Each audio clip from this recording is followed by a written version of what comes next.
मियां मोहम्मद नवाज शरीफ, उनके घर के बाहर की सूरत हाल ये है। बहुत दफ़ा हमने अप्लाई किया, कॉल शॉल भी किए इनको, जो कंटोनमेंट बोर्ड वालों को, उनको भी कहा है, तो उन्होंने कहा जी हमारा एरिया नहीं है, ऐसा वैसा कह के वो कॉल शॉल बंद कर देते हैं। सुथरा पंजाब क्या काम कर रहा है वो आप ये देख सकते हैं। भाई ये बताइएगा कि ये जो गंदगी के ढेर है यहाँ पर सफाई नहीं होती? नहीं भाईजान, कहाँ होती है? ये देखें आपके सामने ही कितना ज्यादा पड़ा हुआ है। इसका हाल आप चेक कर ले, क्या हाल है। यहाँ पे इंसान नहीं रह सकते। आप भी यहाँ पे रहने वाले हैं, तो ये जो गंदगी आप क्यों नहीं उठवाते यार? भाई उठाते हैं लोग, फिर फेंक जाते हैं इधर। पूरे गवावे का जो है ना वो गंद यहाँ पर आ रहा है। मियां मोहम्मद नवाज शरीफ जो कि लाहौर में रहते हैं, उनके घर के बाहर की सूरत हाल ये है कि उनके घर का जब आप गेट खोलते हैं तो बिल्कुल बाहर निकलते ही ये गंदगी का ढेर पड़ा हुआ है। और ये लाहौर का इलाका है और ये रिहाइशगाह है मियां मोहम्मद नवाज शरीफ की, जिनके हमरा उनकी बेटी मरियम नवाज रहती हैं, जिनके हमरा उनका बेटा हुसैन नवाज रहता है, जिनके हमरा उनका बेटा हसन नवाज रहता है। ये उनके घर के बाहर है। मियां साहब जी ये क्या है? ये आपके घर के बाहर क्या हालात हैं? बहुत दफ़ा हमने अप्लाई किया, कॉल शॉल भी किए इनको, जो कंटोनमेंट बोर्ड वालों को, उनको भी कहा है, तो उन्होंने कहा जी हमारा एरिया नहीं है, ऐसा वैसा कह के वो कॉल शॉल बंद कर देते हैं। अगर अपने मोहल्ले का जो आपका MP है जो यहाँ पे हैं उनकी तरफ जाएँ तो बस वो आपको पता है यहाँ पे कौन, यहाँ पे आते हैं बाहर, वो नाले की आप सिचुएशन हालत देखें। हालांकि यहाँ से निकलते नाला बिल्कुल गंदगी से भरा पड़ा है, यानी कि बारिश होती है तो पानी ये गलियों तक आ जाता तो है। इससे गंदगी से बीमारियां नहीं फैलती? बीमारियां ये तो बारिश जैसे नजर आ रहा है कि आग लगा देते हो और आग जो इसका धुआं होगा जी वो तो शदीद किस्म की बीमारियां फैलाता होगा। कोई ना कोई आग लगा देता है, अरे 2-3-4 दिन में फिर कचरा करने आता है, फिर आग लगाते हैं, ये चीज़ें होती हैं। ये मियां मोहम्मद नवाज शरीफ हैं और मियां मोहम्मद नवाज शरीफ के घर के बाहर की ये सूरत हाल है। और ये लाहौर के रिहाइश पजीर हैं।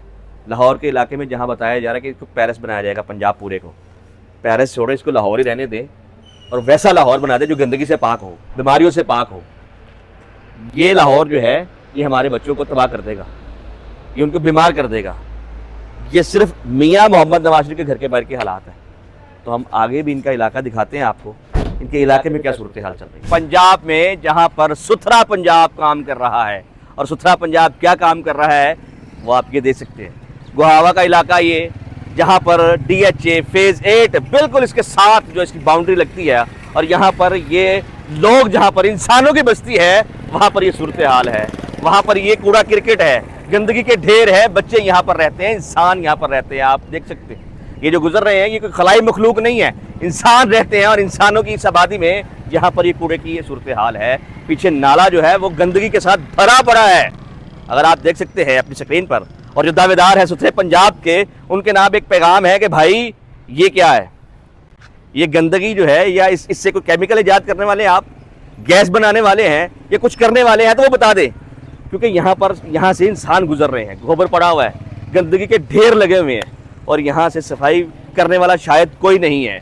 यहाँ पर लोगों का आना जाना है, बच्चे यहाँ से गुजर रहे हैं। यहाँ पर करीब जो दुकानदार हैं इनसे बात करने की कोशिश करते हैं और जानते हैं कि भाई आप लोग यहाँ पर रहते हैं तो ये गंदगी में कैसे रह सकते हैं। भाई अस्सलाम वालेकुम, कैसे हैं आप? ठीक है, ठीक ठाक, अल्लाह का शुक्र। भाई ये बताइएगा कि ये जो गंदगी के ढेर है यहाँ पर सफाई नहीं होती? नहीं भाईजान, कहाँ होती है? ये देखें आपके सामने ही कितना ज्यादा पड़ा हुआ है। जी हमारी हुकूमत नहीं है, उनकी वजह से ये हाल है हमारा। हुकूमत ने तो करनी है, तो आप यहाँ पर इलाका मकीन है, आप रहते हैं यहाँ पे? यहाँ पे मैं कहता हूँ कि हम किसी को रोकते हैं तो गले पड़ जाते हैं। ठीक हो गया, सीधी जो बात है। लड़ते हैं वो लोग। मैं ये जानना चाहता हूँ ये इलाका कौन सा है? ये गुआवा। गुआवा कहाँ पे आता है? लाहौर से बाहर है? नहीं, लाहौर के अंदर है। भट्टा चौक के पास, बिल्कुल एयरपोर्ट रोड के करीब, गुआवा पिंड के नाम से मशहूर है ये इलाका। ये ठीक है, इसका हाल आप चेक कर ले, क्या हाल है। यहाँ पे इंसान नहीं रह सकते, बस देख ले हम गुजारा कर रहे हैं। कैसे गुजारा कर रहे हैं, मैं यही तो जानना चाहता हूँ। क्या करें हम, क्या करें, कहाँ पे जाएं, आप बताएं। ये बच्चा, भाई आप किधर रहते हो? केबी कॉलोनी। वो किधर है? ये साथ ही। और ये जो गंद है ये अच्छी चीज है? नहीं अच्छी चीज। आप पढ़ते हो, जी स्कूल जाते हो, जी। तो बताओ ना गवर्नमेंट को कि ये जो है ये काम अच्छा नहीं है, सफाई होनी चाहिए कि नहीं होनी चाहिए? होनी चाहिए। अगर नहीं होती तो क्या होता है? तो गंद ही है सारा, जी साफ होना चाहिए। बीमारियां फैलती हैं। जी फैलती है बीमारियाँ। आप बताएं भाई, आप भी यहाँ पे रहने वाले हैं? जी। तो ये जो गंदगी आप क्यों नहीं उठवाते यार? भाई उठाते हैं लोग, फिर फेंक जाते हैं इधर। क्या कौन उठाने आता है? बोर्ड वाले आते हैं। लास्ट कब सफाई हुई है? 2-3 दिन पहले हुई है भैया। और ये जो जितना गंद नजर आ रहा है ये 2-3 दिन का है? भाई ये 2-3 दिन में लोग फेंक के जाते, पूरा गांव आता है इधर, गांव गंद फेंकने। पूरे गांव का गंद यहाँ पर आता है? और किधर जाना भैया, इधर केबी में से भी आते हैं, सारे लोग इधर आते हैं।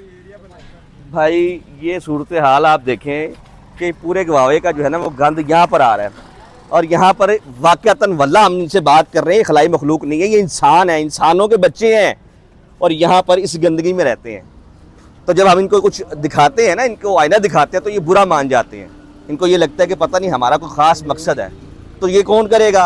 अगर आपको ये ना दिखाएं, ये ना बताएं तो आप बैठे रहें, तनख्वाहें लें, हम हमारे टैक्सों के पैसों से आप पलते रहें और हम आपसे सवाल भी ना करें। मतलब ये हमारा कसूर है। अगर हम आपको आईना दिखाते हैं तो आपको बुरा लगता है,